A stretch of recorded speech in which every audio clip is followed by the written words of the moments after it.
I think one of the things that makes the original Star Wars so special is the fact that there was nothing like it at the time. Sure, there were plenty of science fiction movies and TV shows, but Star Wars really made a name for itself as a cultural phenomenon in the late 70s. One can make the argument that Star Wars is the most popular entertainment franchise of all time. Its tropes and characters have been handed down for generations, and we're still living in a time where Star Wars movies are being made. A time that I thought would have ended in 2005 when Revenge of the Sith came out. So when I heard there was a 7th episode being made with J.J. Abrams at the helm, I was excited, and I was pleasantly satisfied by The Force Awakens, which was a relief. For a brief moment, I thought Disney had their shit together when it came to making high-quality, entertaining Star Wars movies. However, I was quickly corrected when I saw the film Rogue One: A Star Wars Story. I know that people are already going to start clicking dislike or leaving mean comments because I'm criticizing a Star Wars film, but I'd like you guys to just wait and hear me out before you dismiss this as another video made by a Star Wars hater. I've been a Star Wars fan since I was 4 years old. I don't think I'll ever not love it.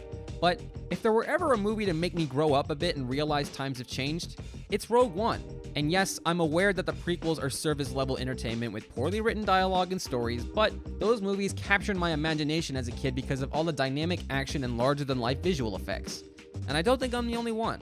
There may have been plenty of folks who slaughtered the prequels with criticism and analysis, but as a kid, I thought they were great. I think the disappointment and contempt I have for Rogue One is equivalent to that of the fanboys who had to suffer through the prequels in the early 2000s. And if I'm being completely honest, I think Rogue One is just as bad and bland as the prequels. I think the reason that the prequels stick with us, besides the barrage of memes, is the fact that they're very obviously kids' movies. Even if they have some graphic violence at times, stuff like the Battle of Geonosis or the lightsaber battle at Theed Palace are some of the most iconic sequences from my childhood, simply because of the spectacle and excitement. But now that I'm older and more cynical, I realize that the prequels are just glorified schlock.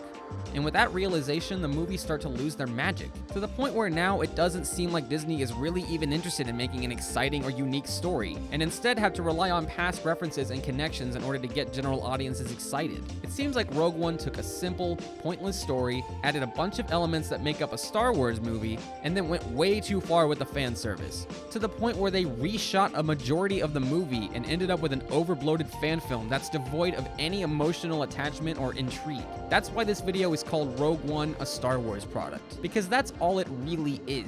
Everyone knows that Star Wars has always succeeded in the merchandise department, and this movie's goal was no different. Make a bunch of cash on the box office, supplement it with toy sales, and bam, you've got a financial success. And if you've got Darth Vader in your movie, then you could sell a hell of a lot more toys.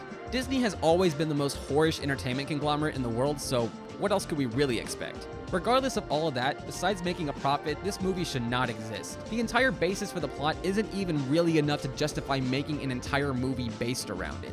So you throw in iconic imagery from past films, resurrect a dead actor with CGI, and you've got yourself the highest grossing film of 2016. But you've also got a shitty prequel that nobody asked for. Oh well, let's just move on to the next one. Surely production can't go as poorly as it did this time around. Rogue One is an obvious cash grab, and I know people praise it because of reasons like, it's dark and gritty, it's a real war film, it's different than what we've seen before. But those seem like really vague justifications for a lackluster film. Kinda like how everyone said that Revenge of the Sith was the darkest Star Wars movie, even though it's still a pile of dog shit. Disney tried to make a gritty war film, I guess. Personally, I think they just failed, but not for a lack of effort. I actually think that the third act was the most entertaining part of the movie, but since the first two acts are incredibly boring, it's hard to say that the third act made up for them. There are plenty of fans who will defend this movie and will praise it until their final breath. And I'm not saying that they're wrong for doing so. However, this movie is broken, even with the extensive reshoots. It's a great example of why a studio shouldn't heavily interfere with the production of a movie, because then it just ends up as one giant mess. Rogue One is a movie that attempts to be a bold step in a new direction for a 40-year-old franchise. It's too bad they fucked it all up. In fact, I think they failed before they even started making the movie in the first place. Let's start with the backstory to this film. A man by the name of John Knoll was the one who came up with the idea for Rogue One. If you don't know who John is, he's the visual effects supervisor and creative chief officer of Industrial Light and Magic, also known as ILM, the company founded to create the groundbreaking effects for the first Star Wars movie back in 1975.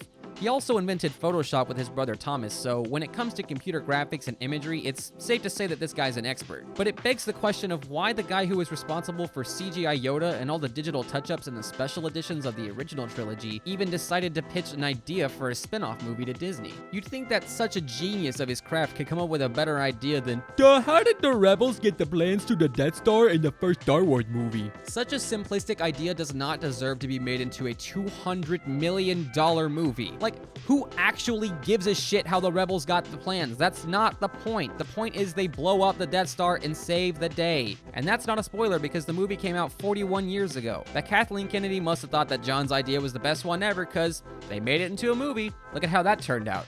Nice going, Kathy. Hey, who should we get to direct this pointless film? How about the guy who directed that underwhelming Godzilla movie? Sounds great. Okay, what about a writer? How about the guy who wrote, the Golden Compass and, the live-action Cinderella movie? Perfect. I'm sure these two will pull this movie off without a hitch. Hey guys, what did Kathleen Kennedy say to Gareth Edwards after Rogue One got the green light? What? "You're all clear, kid. Now let's blow this thing and go home." I know it sounds like I'm calling Rogue One a giant piece of shit devoid of any substance or entertainment value, but that's not the case. As far as Star Wars movies go, it's not the worst we've seen, obviously. But the lackluster story does not justify all the money and time put into making all the pretty visual effects. Just because a movie is technically superior does not mean that its content is necessarily stellar. And that's a big thing with Rogue One. It's another Star Wars movie where special effects are used to tell a story, even though the story itself is a sloppy and inconsistent mess. Special effects are just a tool, a means of telling a story. People have a tendency to confuse them as an end to themselves. A special effect without a story is a pretty boring thing. There's parts of this movie that I enjoy. There's even a joke that the droid makes at one point that made me laugh out loud both times I watched the movie. I even found myself physically engaged in the space battles. But all of those are momentary instances, none of which can really make up for the entirety of the film. There are things that this movie does right, but they're outweighed by the parts that they did wrong. And so I think it's important to identify each of those things and prove why Rogue One feels like more of a product than an engaging story. Speaking of the story, let's go ahead and dive into that. This movie's main purpose is to explain a plot hole that nobody thought about until John Knoll came along, which is, who got the plans for the Death Star? It's not even a question that we needed answered because honestly, who gives a shit who stole the plans? It's a throwaway line of dialogue, not the synopsis for an entire spin-off movie. But regardless, that's the ultimate point of Rogue One. And there are ways you can make that exciting. The filmmakers simply didn't seem to be able to come up with any of them. Ultimately, this movie is just a depressing experience. None of the sequences seem exciting or fun, which is kind of what you want in a heist movie. I mean, that's the point of it all, right? To steal a MacGuffin that leads to an event in one of the most famous movies of all time? Why make it so drab instead of making it a romp like Guardians of the Galaxy or something like that? Everyone just stands around moping in this movie. And it honestly just made me so bored that I fell asleep before the characters even get to Edu. Your science fiction fantasy heist movie shouldn't put me to sleep, Disney, especially not a Star Wars movie. I mean, from a plot like that, you'd expect something like a Mission Impossible kind of movie, but no, the characters just bumble along until they eventually decide to storm the base and steal the plans. I wish I cared. Really, I do. But besides showing that the Death Star can slowly blow up planets, they never really give the audience a reason to root for the protagonist, except for, the Empire is bad, war is bad, people are dying. They almost expect you to have seen the first Star Wars movie, which isn't really a guarantee with today's audiences. There's a lot of characters explaining stuff in this movie instead of just showing it. For example, the only real showing that they do of our protagonist's backstory is the opening expository scene where Krennic shows up and arrests her dad, Galen. There's a couple of flashback scenes, but for the most part we have to fill in the blanks ourselves, and that's fine and everything, but then the movie skips 20 years and we see Jyn in space prison.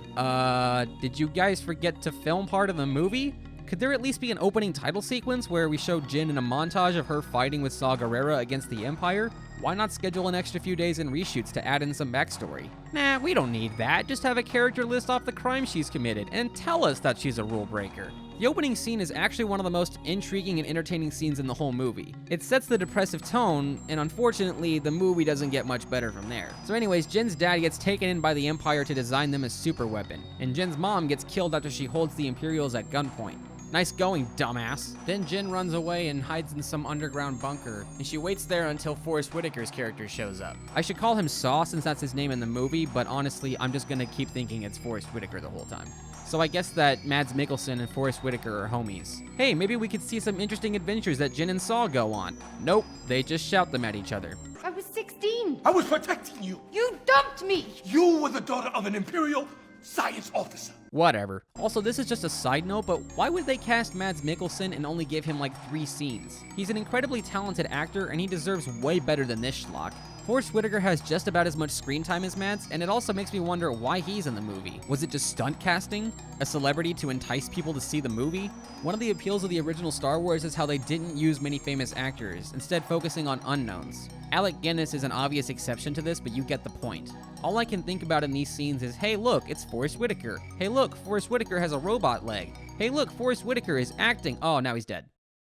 Oh well. This movie also spends several scenes focusing on the importance of Kyber Crystals and how they power the Death Star's giant planet-destroying laser. But ultimately, it has no payoff at all. Kyber Crystals, for those who aren't aware, are the crystals that power a Jedi's lightsaber according to the Star Wars canon. So I guess that makes sense that they can also be used to power giant lasers, but why introduce this at all if it ultimately has no point? The first time that Jin runs into Donnie Yen, he even brings them up. What do you know about Kyber Crystals? My father, he said they powered the Jedi's lightsabers. So why stress this if it's not even important to the ultimate goal of the movie? There's really no point to the Kyber Crystals being mentioned at all, except to maybe make a few fanboys happy, I guess? Oh great, another example of Disney trying to give all the fans boners instead of just focusing on telling a coherent and engaging story. I know Jin's mom gives her a necklace with a Kyber Crystal on it before she dies, but what other purpose is it supposed to serve in this movie besides symbolism? Or to just waste screen time? My theory is that the Kyber Crystals had more importance in Gareth Edwards' original cut of the movie before the reshoots took place. Too bad nobody at Disney noticed that. So besides committing a few petty crimes that we're only told about, Jin has no real character. Hey kids, remember Mon Mothma from Return of the Jedi? Remember Bail Organa? Yeah, I bet you didn't even know his name, did you? This is the scene where the movie attempts to set a goal for the plot, which is to find Jin's dad and interrogate him about the Death Star, or something. But the rebels also secretly want him killed on sight, which is the mission that they give to Diego Luna's character. You find him, you kill him. Why not just make the goal to find the plans to the weapon that they're building and have Jin offer to find her dad both for her and for the rebellion so that they'll forgive her for her past crimes? I know the rebels don't even know that the Death Star exists at this point in the story, but come on. I thought the whole point of the movie was a group of rebels finding the plans to the Death Star, not about some asshole building the Death Star and leaving in a trap for the rebels to blow the whole thing up. Why waste half of the movie trying to find Galen when the hologram that Saw has explains everything Jin needs to know? Wouldn't it make the whole thing simpler to already know about the plans and the Death Star from the beginning of the movie and just establish what the characters have to do to find them? Seems like it would waste a whole lot less time, but whatever. We need a plot, right? Fuck it. Not only is the story lazily written, but the characters in this movie are vastly underdeveloped as well. The first time we meet Cassian Andor, awful name by the way, he gets information about a pilot that defected from the Empire who knows about the Death Star since he worked with Galen. Again, we're only told this through dialogue. Keep up, kids. Then he shoots the guy when he realizes that his cover is compromised. The movie tries to make it seem like that establishes his character or something, but it's never really brought up again, and it just kind of seems like a dick move. Maybe the screenwriters meant for it to give him some darkness, but then it's never addressed again. So, what was the point of that? Also, why do I get the feeling that this was a reshoot? There were so many scenes that were reshot after principal photography that it's genuinely hard to tell which is which. But I guess it doesn't matter. Then we're introduced to the pilot Bodhi, played by Riz Ahmed, who is a rapper and actor from England. In real life, not the movie. His main thing is that he wants to give a message about the Death Star to Saw Gerrera. Also, I think he's supposed to be crazy, but the movie kind of forgets about this angle halfway through, so again, what was the point of that? So once he meets up with Forrest Whitaker, Saw doesn't trust him and ends up making him go to some weird hentai torture thing? Sure, why not? Hey look kids, there's a wisecracking droid, just like that one movie. Let's just use him as a way to distract the audience from how crappy this story is, regardless of whether or not the jokes fit the tone of each scene. Donnie Yen, aka motherfucking Ip Man, plays Chirrut Imwe, a monk obsessed with the ways of the Force, who is also blind. Oh, and he knows Kung Fu. He's honestly the most interesting character in the movie, and he has absolutely no backstory. The only character quirk that he has is that he keeps saying, I am with the Force is with me. I'm one with the Force is with me. I'm one with the Force is with me. I guess he wants to be a Jedi or something. There's an awesome scene where he fights some stormtroopers with his giant staff thing, but then he does nothing like that for the rest of the film. So what is the point of his character? Or his friend Baze for that matter? You know Baze, the guy with the giant gun and the dreadlocks. That's his character. Wow, you guys really stacked up your main crew. Can't wait to see the banter between them. Let's talk about the antagonists in this movie. There's the Krennic dude from the first scene who is clearly the main villain of the movie, but then there's also Grand Moff Tarkin and Darth Vader who were really only in this film to bridge the gap between Rogue One and Episode 4. They just clutter the movie up, and all it does is remind us that Star Wars is now 40 years old. Thanks, Disney. Thanks for animating a dead actor's face onto a stand-in and making a really unsettling, fake-looking villain for your nostalgic circle jerk movie. Seriously, why go through all the effort of doing this when it just distracts the entire audience? It doesn't look like a real person. It's so creepy. Ugh, I just hate looking at it. Why not just make Krennic the sole main villain anyways? He's not even in Episode 4, so obviously something's gonna happen to him in Rogue One. It would also help the audience be more intimidated by him if he actually seemed scarier than just a guy who yells at people. Blind! Deploy the garrison! Ben Mendelsohn has proven that he's a talented actor before, so could they at least have given him something to do more than just scream at people? Why not get him face to face with Jyn before, oh, I don't know, the climax of the movie? Worked pretty well with Rey and Kylo Ren, just saying. Who knows, maybe in the original cut of the movie there's both more Krennic and more moments like that. We'll never know for sure, at least not anytime soon. Both Vader and Tarkin talk down to Krennic, so he just seems like a joke to both the Empire and the audience. Hey, great job making a scary villain, guys. Can't wait to see him die in a really bitchly way. So anyways, they all go to the planet Jedha where Saw Gerrera is hiding out. He basically throws everyone except Jyn in his holding cell because he knows they work with the Rebellion, which is an organization that he broke off from since he's considered an extremist. Saw Gerrera is an extremist. He's been fighting on his own since he broke with the Rebellion. Hey, wouldn't it be nice if we were actually shown any of this? Every single backstory in this movie is told through dialogue. It's so frustrating. Apparently, at one point, Jyn was fighting for him as a soldier, but during one battle, he told her to hide in a bunker, and then he never came back. She's all like, God, why'd you save my life, asshole? In the cell, Chirrut attempts to give Andor some character development. But then he doesn't. Here's what we know about Andor so far. He hates being locked up. He has an accent. He has no problem killing his allies. So Saw plays a hologram of Galen for Jyn, explaining everything about the Death Star for the audience to know. The only real knowledge we gain is that there's a reactor shaft that blows up the entire station, that he put there specifically as an act of revenge against the Empire. Then he tells her to steal the plan so that they can launch the Rebellion attack on the Death Star. You know, like that one movie. Great, now we finally understand the point of the whole plot. And we're only 46 minutes in. Krennic and the Imperials show up in the Death Star and test the power of the laser by blowing up the planet our protagonists are on. In the process, they blow up the Kyber Temple, which is where all those valuable Kyber Crystals are. Maybe you guys should have checked that all your contractors were done mining before you blew the whole fucking thing to smithereens. Again, what is the point of the Kyber Crystals? Chirrut and Baze look upset about it, and then they just kind of forget about it for the rest of the movie, and they just move on. The entire crew escapes in time, leaving Forrest Whitaker behind because he's too crippled to escape, I guess. So they basically decide to go to Edu because that's where they believe that Galen is. Jyn tells them about the Death Star and the trap her father put in the reactor shaft. They don't believe her at first because she has no real physical evidence. Her plan is to find her dad and bring him back so that he can inform the Rebellion, even though she doesn't know that Andor's mission is to kill her dad. The only reason that they're going to find him is to prove that the Death Star trap is real. Now they're just wasting time. She already knows that the plans are on Scarif, so why not inform the Rebellion? Is it because she's a woman? Damn.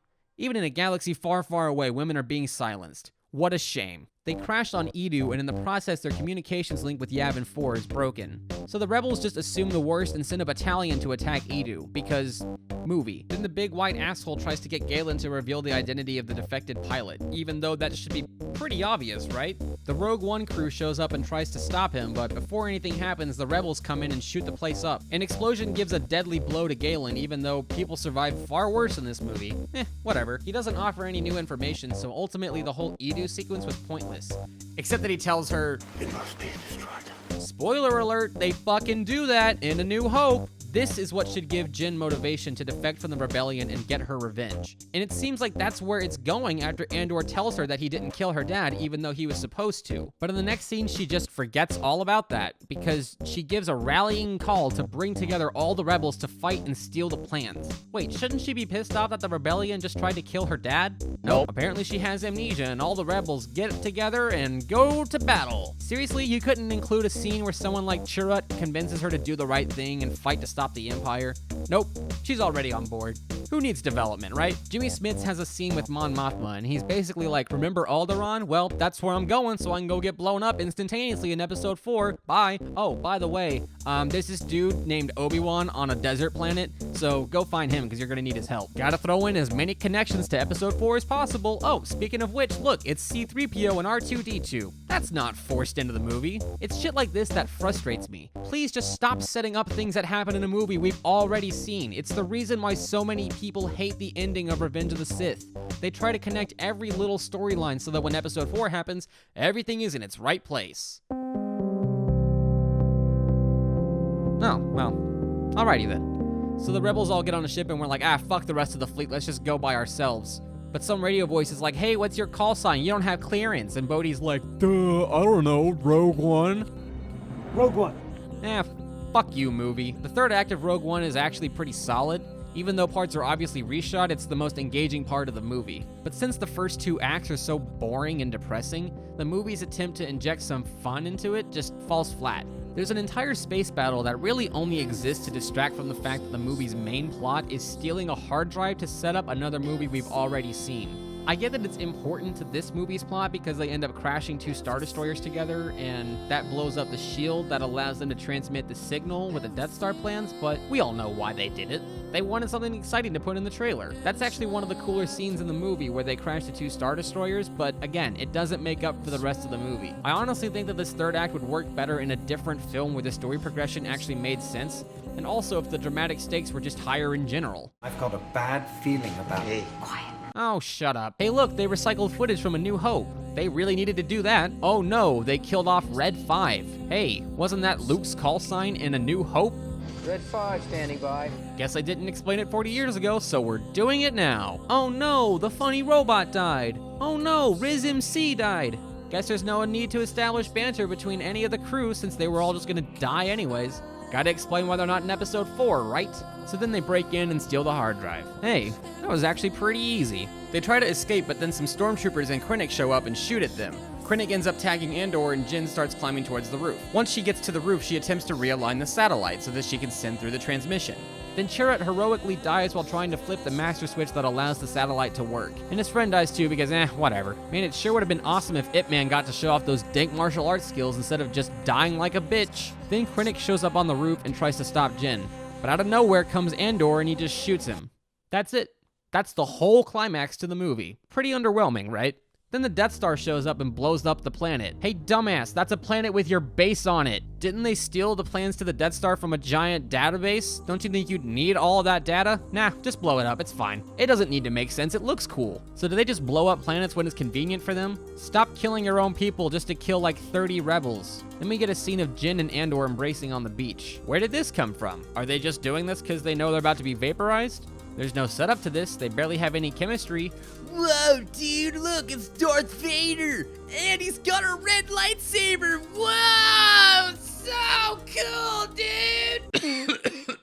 This is the most circle jerkish scene in any of the Star Wars movies. Seriously, there's no point to this. Also, why is Darth Vader so pissed here when 2 minutes later on the Rebel Cruiser in episode 4, he doesn't slice up a single person? It's such an odd contrast. Like, I get it makes for a really cool action scene, but like, what was the point? The continuity between movies is just really jarring when you look at them next to each other. Gotta go now!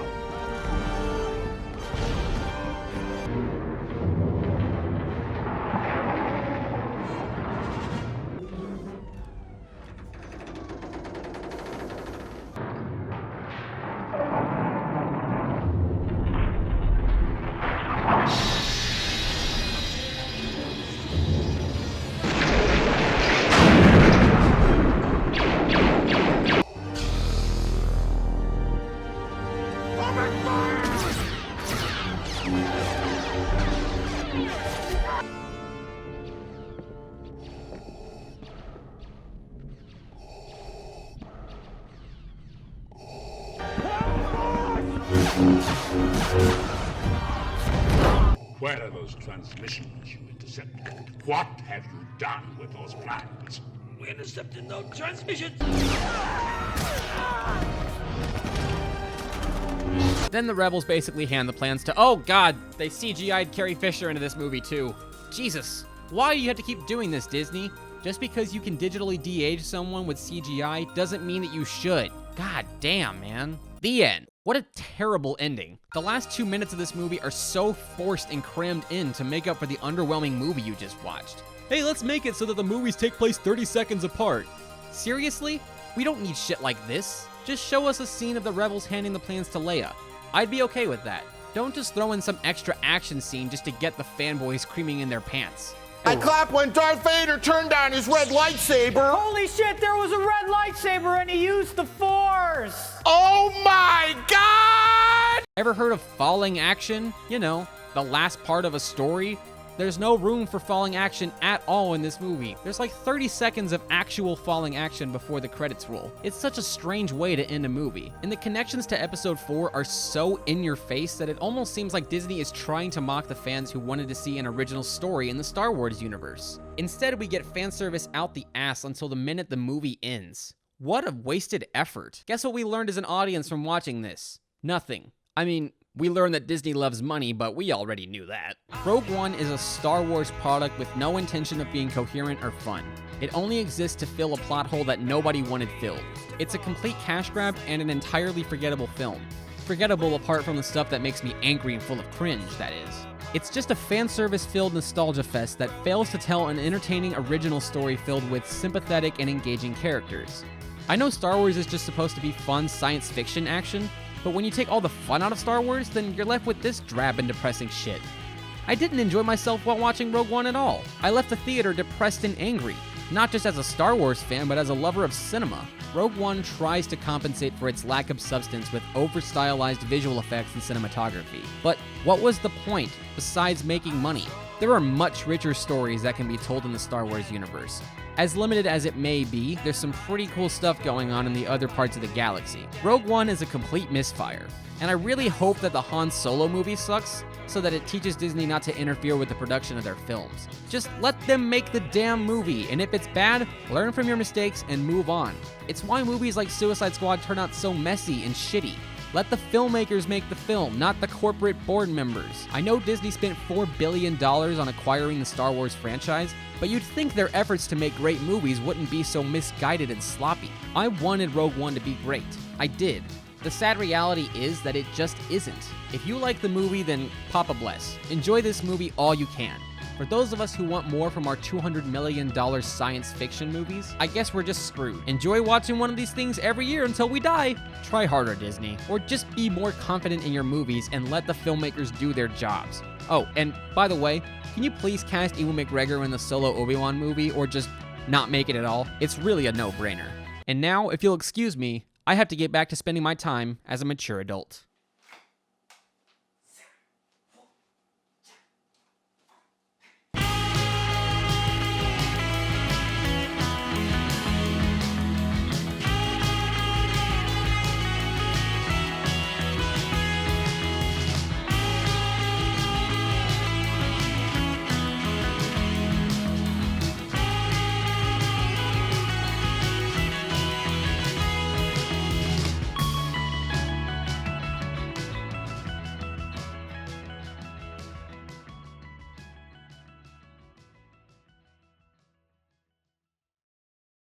Blind?